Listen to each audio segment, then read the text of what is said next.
Huwag mong tawaging asawa ang isang tao pag hindi pa kayo kasal. No license, no evidence. In short, kulurong pa yung relasyon yun.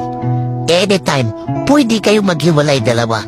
Kagaya ng lupa, para matawag mo sa iyo ang lupa at maangkin mo, kailangan mo talaga ng titulo. Kaya pag kinasal ka, ang ibig sabihin, KNJS, kasi nagkatuluyan kayo. Pero pag live-in partner ka, ang ibig sabihin, once upon a time, pwede magkatuluyan, pwede maghiwalay. Pero pag kabit ka, ang ibig sabihin, tulpo. Kasi may magre-reklamo sa'yo at pwede ka pang makulong. Pero pag iniwan ka, ang ibig sabihin suko. Naluko ka na, na-scam ka pa. At pag minalas ka, mamamatay ka pa. Kaya gulapin mo yung biyanan mo. Isuli mo ang kanyang anak.